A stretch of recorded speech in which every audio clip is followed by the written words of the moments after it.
You're listening to the Mommy Podcast. Say it again. Say, you're listening to the Mommy Labor Nurse Podcast. You're listening to the Mommy Labor Nurse Podcast. Episode number... 1. No. Say episode number... 3. No. Say it like Mommy. Say episode number... Say that. Episode number... 51. 51. There you go. It's kind of foggy today. And it's a day today. I don't know what day it is, but it's okay. It's okay. Me and Mommy are in her office. I do love my mom, but okay, bye. All right, guys, so this week we are doing an expert interview with Miss Casey, and Casey is a pediatric physical therapist, and today we are talking all about milestones in the first year. You might know Casey from Instagram. She has a pretty big page on there. She is at milestones.and.motherhood. And like I said, she is a pediatric physical therapist, and her page focuses on weekly developmental milestones with simple activities and tips to help moms help their little ones hit them. And I actually interviewed her before I had Ryland, and I went back and listened to this episode like unedited, and it was just cool. Just cool to hear it again as he's starting to do some of these milestones that we talked about in the episode. So yeah, super cool episode. Personally, as a parent, that has always been, when Walter was a baby, and now that I have Rylan, he's 2 months old, that has always been one of the coolest things, I think, as a parent, is just watching them develop, like truly just watching them develop and watching them do little things, literally different little things every single day. Like instead of grabbing, a big object, they're like grabbing something with their fingers, a Cheerio with their fingers, or, when they first start clapping, or when they first, big gross motor skills are different, like crawling and walking. We know those, but just simple things are just so cool to pick up on. I just really find that cool as a parent to experience, firsthand myself. So today with Casey, we talk about, like I said, milestones in the first year, tips and tricks and activities that we can do to help babies meet them. And then we also talk about what she does as a pediatric physical therapist, who, she might see, what kind of patients that she sees, what sort of issues that she helps parents with. And then we go through all of the different types of milestones. Okay, so gross milestones, motor milestones, visual, motor, sensory, all these different types of milestones. It's a pretty cool episode. I'm really excited to dive in. So let's get started.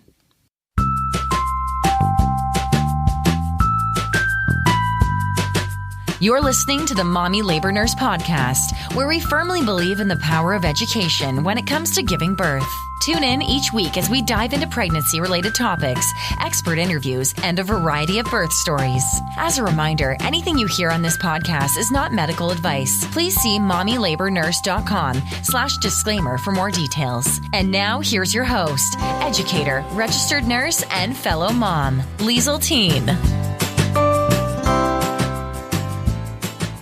This episode of the Mommy Labor Nurse Podcast was brought to you by Mommy Labor Nurse. Let me tell you about some stuff that we have here at Mommy Labor Nurse. So one of the things that I thought went really well with this episode was one of my courses, Newborn Basics 101. And if you're listening to this on the day that this episode comes out, you are in luck if you are wanting this course, because we are actually having a sale on it. I haven't told, the rest of my audience yet, but I'm telling you guys on my podcast that we are having a sale this coming weekend because I officially updated this course with video content, and I'm super excited about it. So I'm doing a little weekend sale for it. So Newborn Basics 101. I love this course. I made this course when all of COVID kind of started hitting, and I realized that a lot of you guys had your hospital classes canceled, your hospital newborn basics classes canceled.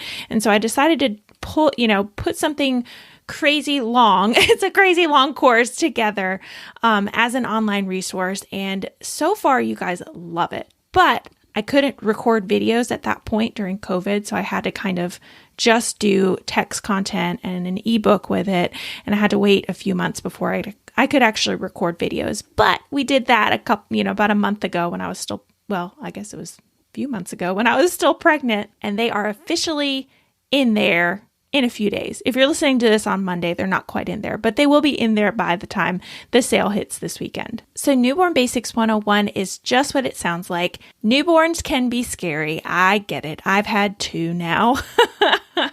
And I had not a clue with my first one. I had somewhat more of a clue with my second one, but totally clueless. And I wanted to just make this course as somebody who's been a first-time mom and just gather as many resources as I possibly could to educate you guys on newborn basics. I put together a lot of detailed information, troubleshooting, step-by-step guides, and tips and takeaways from a fellow mom, me.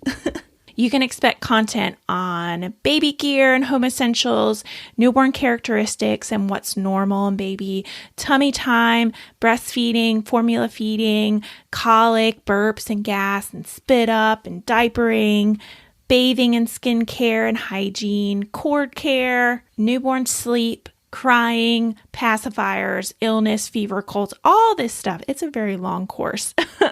And I'm very proud of it. And I think it went well with this episode since we're talking about milestones in this episode. So if you are a first-time mom with a newborn, you just had your newborn, or if you're still pregnant and you're wanting just a roundabout online course to tell you all about what to expect when you have your newborn, this course is definitely for you. Once you sign up, you will have access to it immediately, to all of the content, all the videos, and all the text. Should take you a few hours to get through. Now that the videos are in there, it's going to take you a little bit longer to get through if you watch all the videos. But you have access to all that content and it never goes away. You have access to it forever. So if for some reason, you take it during your pregnancy, and then once you have once you have your baby, you want to go back in and get the info again, it's there for you. Along with this course, you also get an entire ebook of the course that you can print off or you can just access on your phone. And then you also get access to our postpartum Facebook group as well. We've had lots of moms take this course and they, like I said, they honestly love it. There is just so much to learn. There's a huge learning curve when you become a new mom, and I recognize that as a first-time mom. So I wanted to provide as much information about that newborn period in one place as I possibly could for you guys. That's why I created Newborn Basics. So the sale, let me quickly tell you about the sale. So the sale is coming up this weekend. It's going to be opened on Friday morning at 9 a.m. Eastern time, and it goes through the weekend, goes through Halloween weekend. It closes on Sunday at midnight, Sunday, November 1st at midnight, and you can snag Newborn Basics for 30% off with the code Halloween. I think everybody knows how to spell Halloween, HALLOWEEN. And that is valid, like I said, from Friday to Sunday. And that's actually site-wide too. So you can use that code on any individual product that I have. And the bundles are also going to be slightly on sale. So the bundles are on sale this weekend too, if you wanted to grab a few of the courses. And the code for that one is PUMPKIN, PUMPKIN. If you want to snag a bundle, they will be 10% off as well this whole weekend. So yeah, that is it. Very, very excited about these videos. They look great, and they do feature Rylan, which is super, super cool. All right, let's get into today's episode. Hi, Casey. Welcome to the Mommy Labor Nurse podcast. Thank you so much for being here today. Oh my gosh, absolutely. I'm so excited. Yay. Can you start by telling our listeners a little bit about yourself and your family? Where are you from? What you ate for breakfast? Whatever.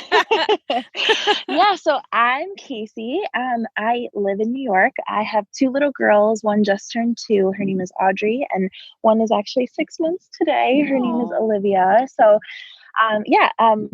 I'm married and I am a pediatric physical therapist. So kind of where this all started for me is I grew up, my mom was a pediatric physical therapist. She owned her own agency, and I was going to patients with her and, always seeing what she was doing. And I just kind of knew that this was what I was meant to be doing. And so went to school, and I have worked with kids of all abilities, and from birth to 21, but have since focused in on just the 0 to 3 age range. So that's really my specialty right now, for gross motor development, and then, you know, kind of hitting on all the other domains. But yeah, that's kind of me in a nutshell.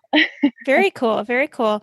Well, awesome. Well, guys, today we're going to be kind of just talking about pediatric physical therapy and milestones, and kind of, I mean, I think I want to initially ask you, so what, I guess, are the typical, because I mean, I don't think you're the typical kind of provider that we would just all, you know, you see your family doctor, right? Like you see your you know, your eye doctor, your, you know, OBGYN or whatever. But you're more of like a specialty. So I guess what are kind of some of the typical, like when would you get referred, I guess, to a pediatric physical therapist?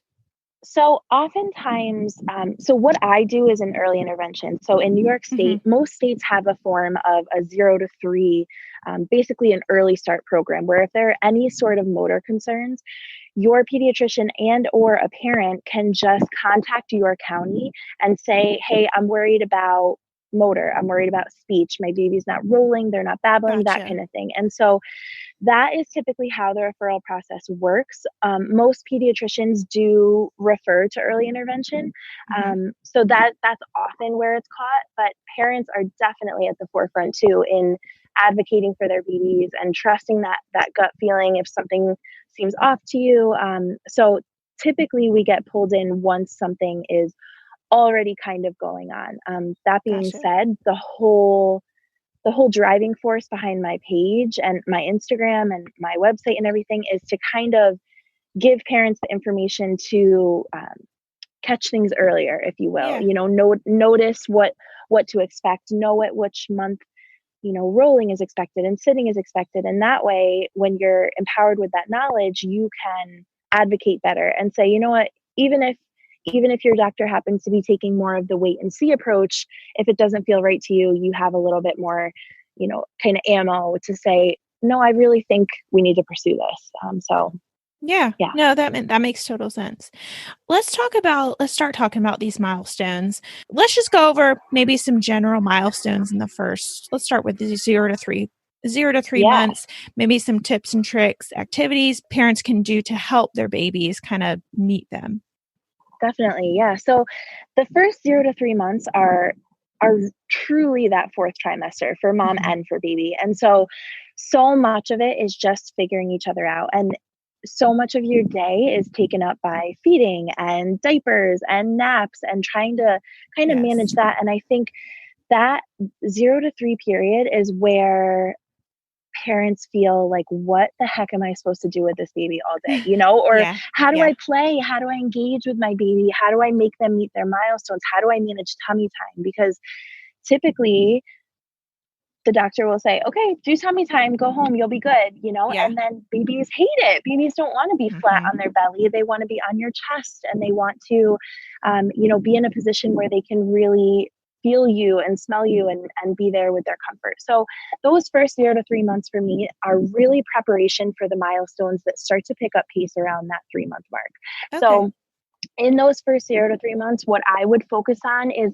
lots of assisted tummy time, meaning when you burp them, recline a little bit, have them on your chest, let them start to work those neck muscles a little bit in a really comforting and calm way. I think that oftentimes when babies, so many parents think their babies hate tummy time, but it's really just that they might not be ready to do it flat on the floor yet. In fact, most aren't ready because when they're in the womb and they're all flexed up, and then you go and just lay them flat on the floor, their hips can't get into that comfortable position. It's kind of like being in child's pose with your hands behind you and you're not strong enough to lift your head up. You know, it would be frustrating for anyone. So doing it on your chest, doing it reclined like over your legs. I have tons of examples on my page, specific pictures of things that you can look at and try over even like the arm of a couch if you can support them in that position. But really and truly, getting them used to it, having it be a familiar position to them so that when you get to, again, that 3-month mark where milestones really start to happen, they're comfortable and they're familiar and it doesn't feel so scary. Okay. So tummy time, starting to do those quick bursts on their belly. And then when they're on their back, in those first 3 months, you're really looking for them to begin to bring their hands to their mouth, bring their hands to the middle, not necessarily purposeful yet, but that 0 to 3 chunk is really, it's when things are really being prepared for the next milestone. And I would think that if you're born a little bit preterm too, it probably changes things as well. Absolutely. Yeah. Right. So typically, most medical professionals adjust for prematurity until a baby is 2 years old. So Yeah. if, for example, your baby is born 4 weeks early and they are now 3 months old, you would be looking at them more as a 2-month-old in terms of expected milestones. That being said, it's definitely best to push them towards their age expected ones because some babies don't need to be corrected for prematurity, but it's always nice and comforting for a parent of a child who's premature to know that it's okay if they're looking more like their corrected age. And typically they have up until the age of 2. And actually some newer research is even suggesting that for every month early they're born, you should give them a full year to catch up. For some of these like micro preemies who may be born, 3 months early or more, that you would give them up until age 3 if it was 3 months, up until age 4 if it was 4, that kind of thing. Makes sense. And I love that you really like dove deep into tummy time because I feel like I just came out with that newborn course and I tried to say a lot of the same things that like tummy time is really, really important, but like, you can try a lot of it's not just you're just on the ground, like I used to do tummy time all the time, just on my, with him on my chest. And that's where he liked it the best. I mean, come on, like I feel like the most comfortable for any baby is just, on your chest and then my face is right there in front of him. So I like that you really dove into that. So let's move on now to 3 months. Okay. We're out of the, 4th trimester. Woohoo. Yeah. So 3 to 6 months. What are some of those milestones that moms can, or parents can expect and kind of help babies kind of go through? Yeah. So oftentimes in the first like 8 to 12 weeks, babies will accidentally roll when they're on their belly. So because the weight of their head is so heavy and they don't really have any muscles on the front of their body to help them, they often will just topple over. And so it's exciting because that's the first time that it's happening. But parents often then get discouraged because as baby gets stronger, they might stop doing that. So really, true belly to back rolling is expected right around that 3 to 4 month mark. That being said, babies will often roll back to belly first just because with the whole back to sleep campaign, which is obviously really necessary, sometimes parents, again, are fearful of that tummy time and having them in supervised tummy time on the floor. So sometimes it's reversed. Back to belly is typically expected around 6 months. Some babies do it sooner. That's the other thing I would really love to drive home for parents is that development is on such a continuum. There is textbook.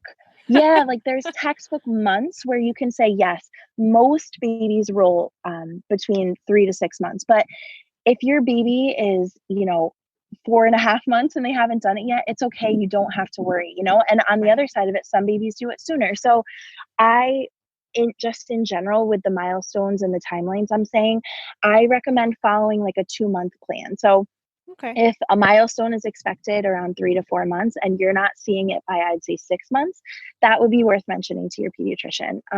So that's just before I say some of these milestones, I don't want anyone to, get nervous because it really truly is, every baby is different and it's always a continuum.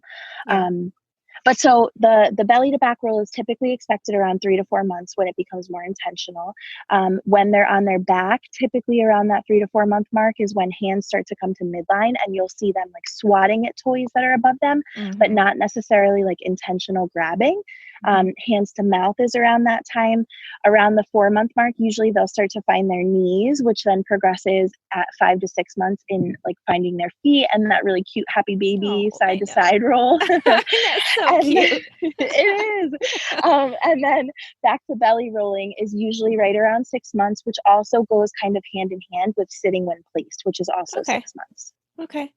Yeah, I feel like my son never he honestly, he did the tripod thing for a little while where he, they just kind of sit in that tripod position, but he kind of Yeah. went from um you know, not doing that for very long and then just like sitting with a little Yeah. the little pill, what's it called? The boppy behind Boppy. him. Yeah. But yeah, no, I know that the tripod positions, like some babies last a long time in that as well, Yeah. around that same Definitely. age. So, all Definitely. right, well, let's go to the next. So 6 to 9 months, what can we expect babies to do? Yeah. So 6 to 9 months, I feel like from 6 months on, things pick up pace And majorly. there's a So lot, like a lot that they're there's doing. so much. Yes, yes. And even things that you don't necessarily, it's so funny, like even on my page, I'll point out because it's been cool to kind of follow my daughter's development as the page has grown a Yeah. little bit. Yeah. And so I'll be like, oh, I'll take a little video and be like, oh, this is what this is. And people are like, I didn't even know that was a milestone. That's so cool. So it's like you don't even realize how much their brains are constantly working Oh my and gosh. learning. Yeah. And so anyway, 6 months is when supported sitting typically starts. And then usually they'll start to put their hands out forward to protect themselves, 2 or 3 weeks after they start sitting. And then around that 7.5 month mark is when most babies will start to transition in and out of sitting. And that quickly turns into hands and knees. So when they transition, sometimes it's usually ungraded at first, where they'll just kind of flop onto their belly to the side, but then they'll learn quickly to get up into hands and knees. And then 7.5 to 8 months is usually when babies are up on hands and knees and starting to do some rocking. 8 to 9 months is considered typical for crawling on hands and knees, which is a really, really important milestone. And then 9 months is when babies usually start to pull up into standing. So seems about right. I'm like thinking of when he did everything. I'm like, yeah, that seems about right, when he was like on par with everything. No, that's great. And I think, and I wanted to also touch on what you said about like it's a very big spectrum too, because I know that I have friends who I feel like Walter was pretty like spot on with most of his milestones, except he walked, not late. I mean, he was like 14 months when he walked, which is not late by any means, but I had so many friends who their babies walked at like 11 or 12 months, like super early. So I thought that was the norm. And I wanted to touch on that too, that a lot of the times you might be in a circle of friends or babies at daycare and like all the babies are doing this and your baby's not, but it's like, it makes you feel just, you're like, why isn't my baby doing what everybody else is doing? It's the comparison game. Yes. Absolutely. And it's impossible to not, especially it's when impossible. you have, when you have a group, and even now with social media, like I even do it where I'm like, oh my gosh, my 2-year-old's not, quoting Shakespeare and reading, like there must be something wrong with her. Like it's so hard not to. So it really, like it truly, you just have to take a step back and be like, listen, is everything okay? Again, that 2-month guideline has always been helpful for me as a recommendation to parents. Yeah, because it's like if crawling is expected at 8 months and by 10 your baby's not doing it, okay, yeah, maybe getting a little bit of help to kind of speed things along is definitely something that should be on the radar. Similar to walking, like 12 to 18 months is considered typical for walking. So obviously 16 to 18 is at the later end of that, where I would definitely be thinking about a little bit of support for them. But that's a big continuum, Some kids are running by 18 months, some kids are walking at 9, so it is truly so variable. Right. No, I totally agree. And you brought up a good point with the social media too, because that is just, social media is good for a lot of things. Obviously, I think so, because I'm on social media a lot, right? But it's not so good for comparing and just, no, I totally get that. All right, well, let's move on. Oh, no, I did have one question before we go to 9 to 12 months.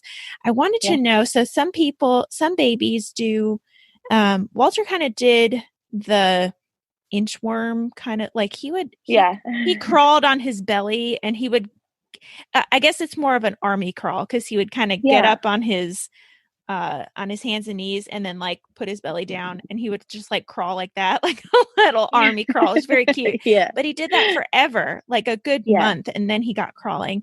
And I've seen some babies get around. They do like the scoot kind of thing, or it's like one leg or whatever. Is there a reason why some babies, is it just their anatomy or kind of what they, like some babies do get around this way, or some babies like transition to this sort of milestone this way?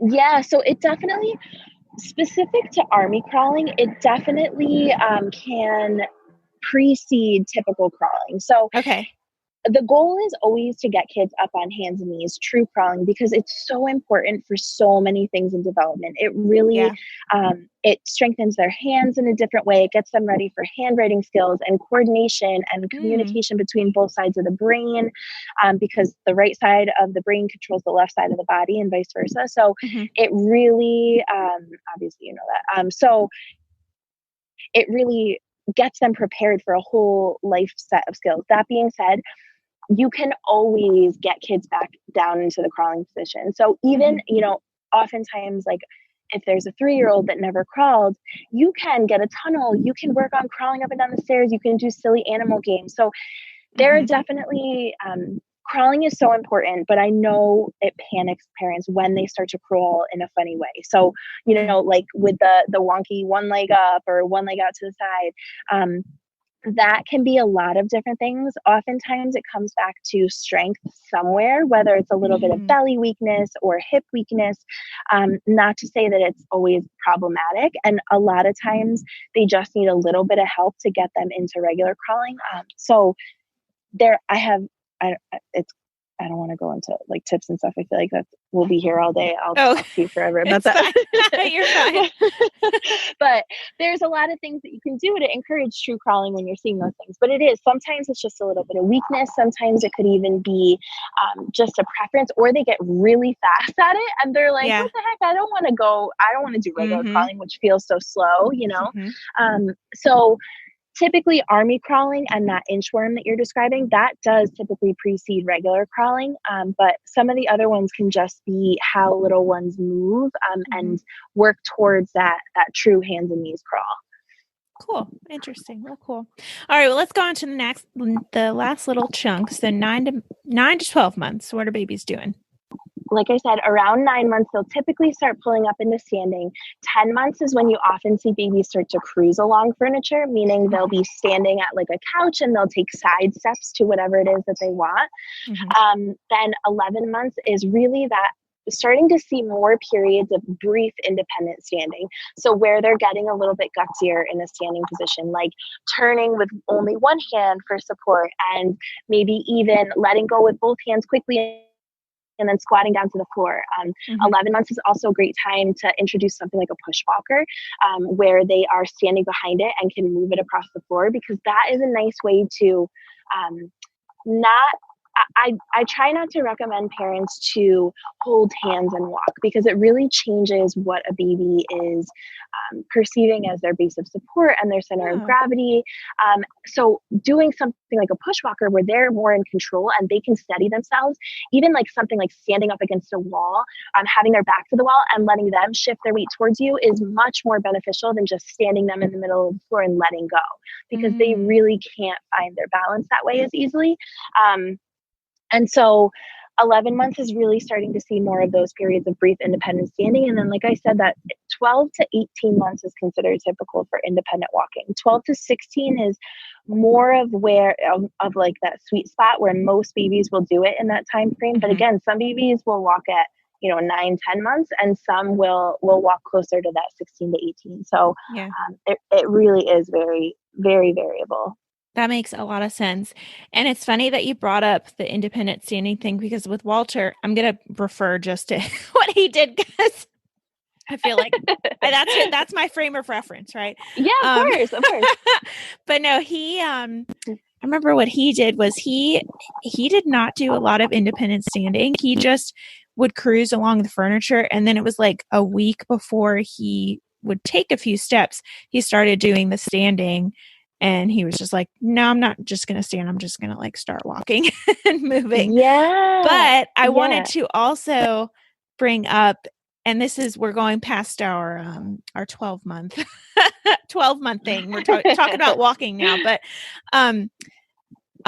walking, I feel like I have to really stress this to my friends and, coworkers or whoever have like little babies around that age, that walking, once they start walking, it's not like you can just walk with them and you have, it's so much easier. Everything's so much easier. You have like a walking Yes. baby now. It takes a long time Yes. for them to like really get good at walking.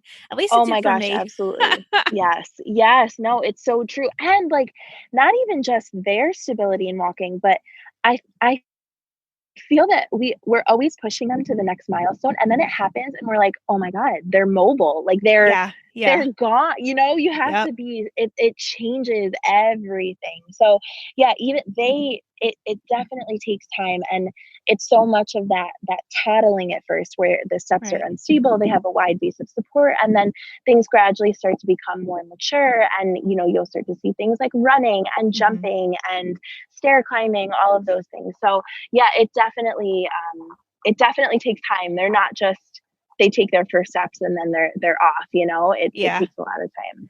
It reminds me, you said jumping. I remember I remember taking videos of him trying to jump and like sharing them with my husband and be like, and because he would like, I would teach him, mommy would jump and then he would try and jump and he would just like bend his knees and go up on his tippy toes. And he thought it was the funniest thing ever. I'm like, I Yes. guess jumping is a learned skill that you have to learn how to Yes. do. Yes, absolutely. Very, So very true. cute. It's so true.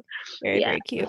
All right. Well, now that we've kind of talked about some of the milestones through this year, I wanted to learn a little bit more about you and your specialty and kind of what a pediatric physical therapist does. Like what, I guess, let's kind of stick with this 0 to 12-month range. What are some of the typical kind of patients that you see, or maybe like the most common patients that you see, and like some of the most common issues that you help parents with?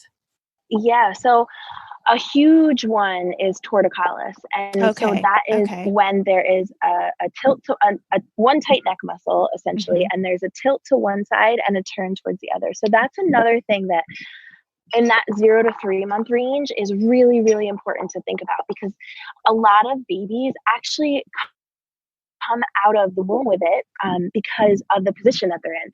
Yeah. So especially breech babies, you can see a lot of torticollis.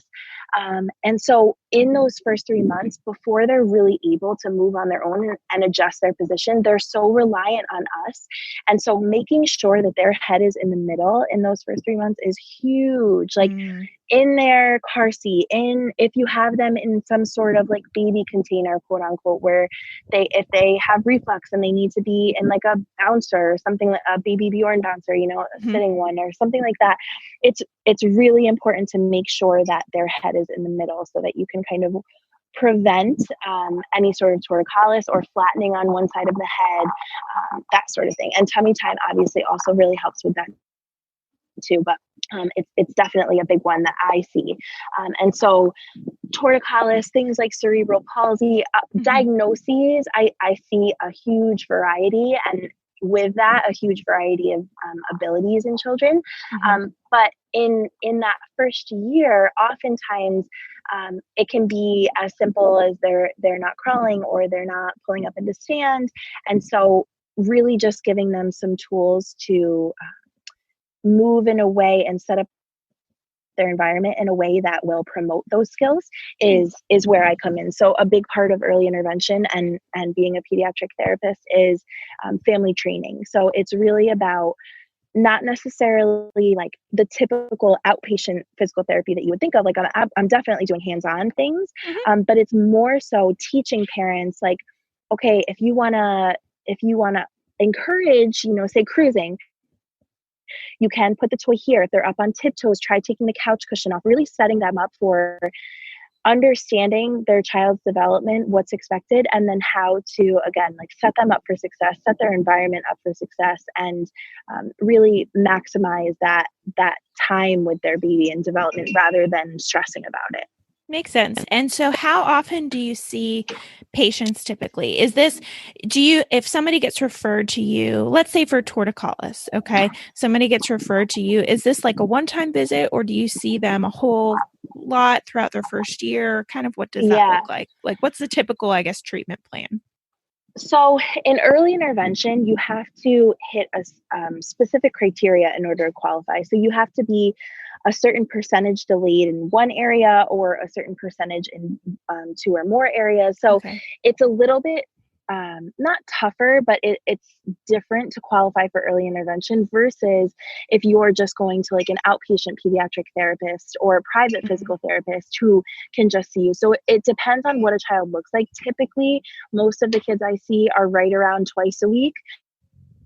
I have a few that are more involved that maybe would be, or, you know, a few cases, diagnoses, that kind of thing that might require more. But usually it's right around that 1 to 2 times a week. And so it also depends how long you stay with them on what exactly it looks like. So if it's something like they're just a little delayed with crawling, it could be that I see them for a month or two and then send them on their way, versus if it's, you know, something like a torticollis, or especially a significant torticollis, I personally like to stay with them through a lot of the milestones in that first year, because torticollis, it will get better and it really ebbs and flows. So if there's a growth spurt or a sickness, or you know, if they're working on a new milestone, oftentimes they'll go back into that position of comfort and just need a little bit of a boost to get through it and get to that next one. So it really depends, but oftentimes it's around once or twice a week.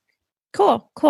And before we go into like the last little point too, I wanted to talk, because I think you almost kind of talked about it a little bit here, but let's address the whole, if somebody's, so this is what I try to stress, this is what I talked about too in my newborn courses, that sometimes babies will go through these milestones and they need a little bit, they're a little bit more needy because they're working on these milestones, and it's not, and if you can recognize that as a parent, realize like, oh, hey, you know what?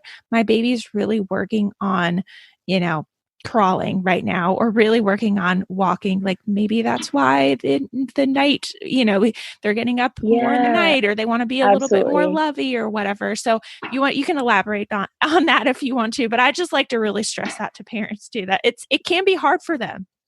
Oh my gosh, yes. And if you know, it's so hard to not know what's wrong. And so I feel like we are so conditioned to change the diaper, feed them, burp them, and then they should just stop crying, you know? And when that doesn't happen, it can be like panic. It can invoke panic in you as a parent, you know? And so you're so right. Taking a step back and saying like, look at everything they're trying to figure out, you know? And so oftentimes, like if sleep is interrupted, if they're, you know, I actually just talked about this on my page today, that like it can be common for a baby to take a break from a milestone they've already mastered as they work towards a new one. Or even like if they're working on, you know, they were previously babbling and then all of a sudden they stop, and then the next week they're rolling back to belly and the babbling comes back. So it's like their brain is taking in so much information. They're learning how to move against gravity. They're learning their body, and they really, really need that support from us sometimes. And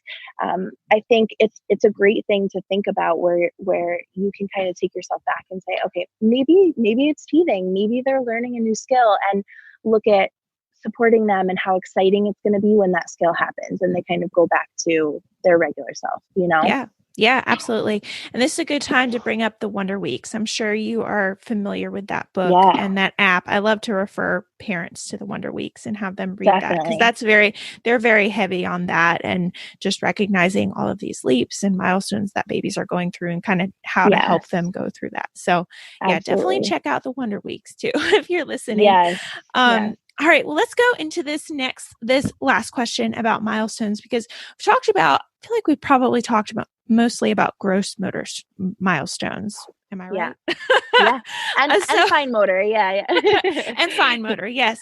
So let's talk about, because you know, if you didn't know, guys listening, there's all these different types of milestones. Okay.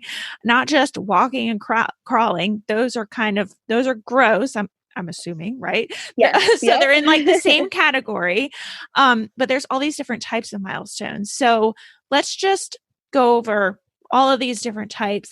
How about we just stick again with 0 to 12 months? We can go over some of the most common, like gross motor, visual motor, all of this stuff. Yeah.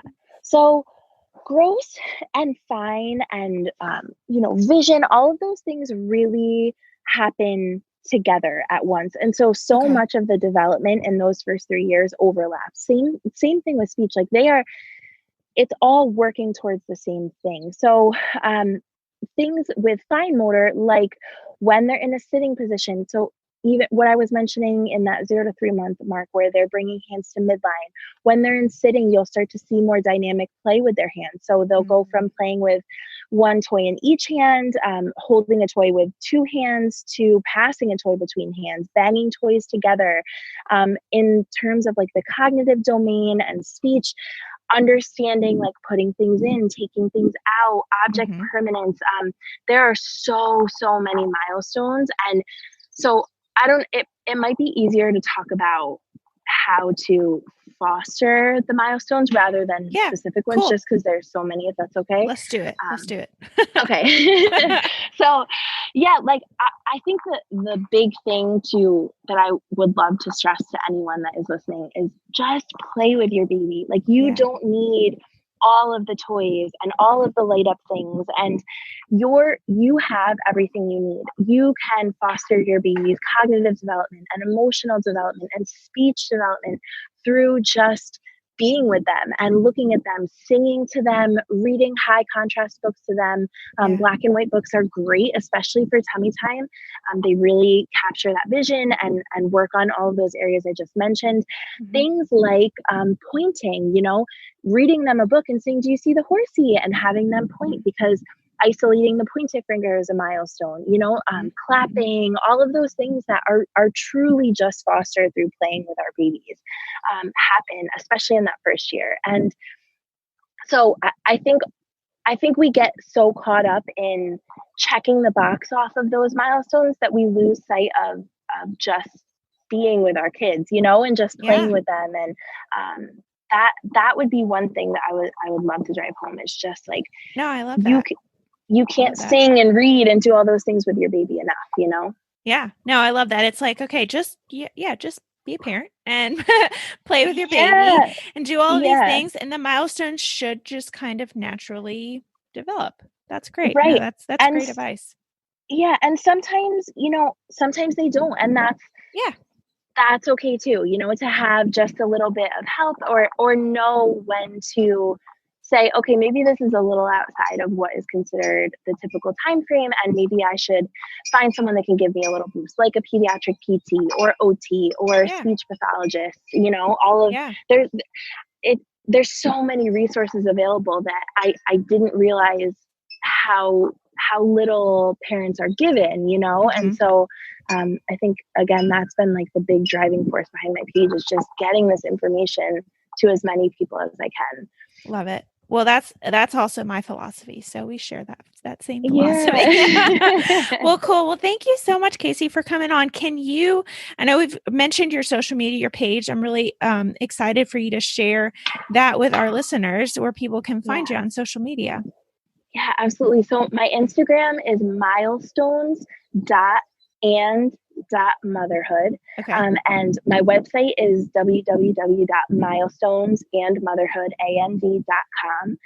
And so on my page, all of the things that I've talked about are there. I have highlights for activities to promote all of the milestones I've mentioned. I have play activities on there. I also have a PDF that covers the first 3 years of motor milestones and all the other developmental information, like about containers and torticollis and hip dysplasia and when to speak to your pediatrician. So there's a ton of resources there, and I hope it's helpful. That's my whole goal.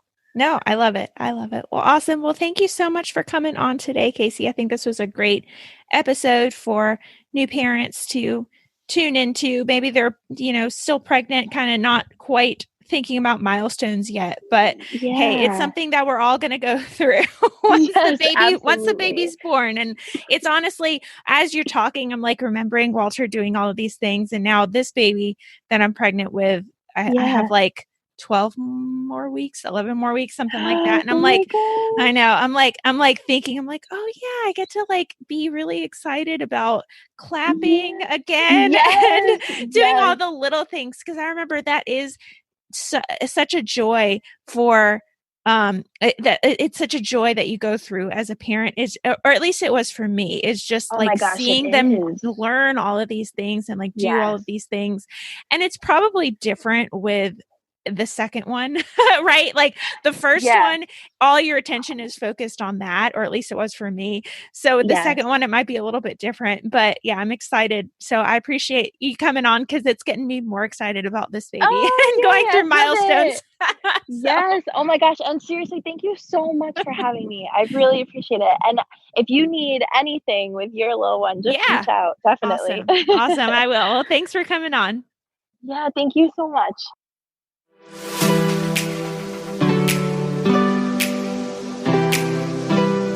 All right, so that is it for this episode of the Mommy Labor Nurse podcast. You probably follow me on Instagram because that's probably where you came from. But if you don't, head over to Instagram and follow me at mommy.labornurse for more. That is certainly where I am most active.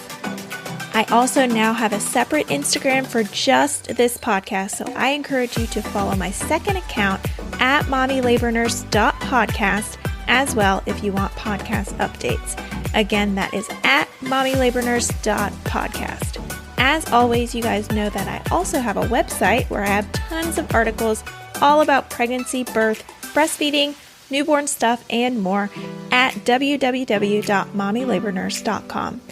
I want to hear more from you on how much you love this episode of the podcast or how you think I can improve. So leave me a comment on one of my pictures, send me a DM, or send me an email with all the love. All right, guys, I will see you same time, same place next week.